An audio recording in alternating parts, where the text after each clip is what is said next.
உங்கள் பேரில் சொத்து இருக்குதுன்னு வச்சுங்களேன், நீங்கள் எனக்கு கிஃப்டாக கொடுக்கறதுக்கு எந்த ஆட்சேபனையும் இல்லை. அதுக்கு கவர்மெண்ட்டுக்கு தேவையானது என்னென்னா, அதுக்கான ஸ்டாம்ப் டியூட்டிங்கிற முத்திரை தீர்வையும் ரெஜிஸ்ட்ரேஷன் ஃபீஸ் பதிவு கட்டணம் தான் நீங்கள் செலுத்தணும். நீங்கள் ஏன் எனக்கு கொடுக்குறீங்க, எதுக்காக கொடுக்குறீங்கன்ற கேள்விகளை வந்து பதிவுத்துறையோ அரசோ யாருமே கேள்வி கேட்க இயலாது. ஆனால் அது உங்களுக்கு உரிமையான சொத்தாக இருக்கணும். நீங்கள் கடை தேங்காவை எடுத்து வழிப்பிள்ளையாருக்கு உடைக்கிறதுங்கிற கதை இருக்கும். அதனால் அடுத்தவங்க சொத்தை நீங்கள் எனக்கு கிஃப்ட் கொடுத்துட முடியாது. உங்களுக்கு உரிமையான சொத்தை நீங்கள் எனக்கு கிஃப்ட் கொடுக்கலாம் இல்லையா? அப்படி தனிநபருக்கே கொடுக்கும் பொழுது அரசனுடைய பயன்பாடு இது. பொதுமக்களுடைய பொது வழிக்காக கிஃப்ட் கொடுக்குறாங்க. ஸோ கிஃப்ட் கொடுக்கும் பொழுது அதுக்கு எந்த விதமான ஆட்சேபனையும் பதிவுத்துறை தெரிவிக்கக்கூடாது.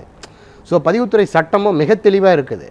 நீங்கள் எழுதி கொடுக்குறவர் வந்து புத்தி சுவாதீனம் இல்லாதவராக இருக்க வேண்டும், மைனராக இருக்கக்கூடாது, மேஜராக இருக்கணும். ஃபூலிஷ் இடியட் அப்படின்னு சொல்லி அந்த வார்த்தைகள் வந்து செக்ஷன் பதிவுத்துறை சட்டப்பிரிவு 35 அதில் 1, 2, 3 இருக்குது, ஏபிசின்னு இருக்குது. அதில் வெரி கிளியராக குறிப்பிடப்பட்டிருக்கிறது.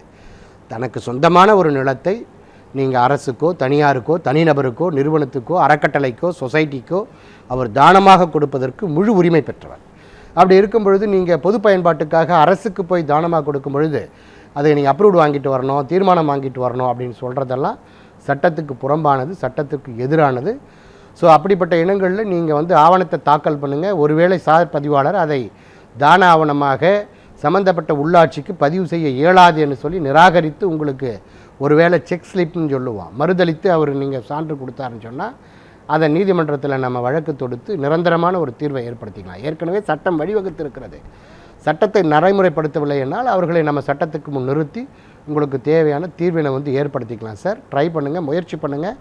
அதில் ஏதாவது உங்களுக்கு பிரச்சனைகள் சங்கடங்கள் சிரமங்கள் இருக்குதுன்னு சொன்னால் நிச்சயமாக நம்ம ஃபெய்ரா கூட்டமைப்பின் சார்பில் நம்ம அதை எங்களுடைய கவனத்துக்கு கொண்டு வாங்க.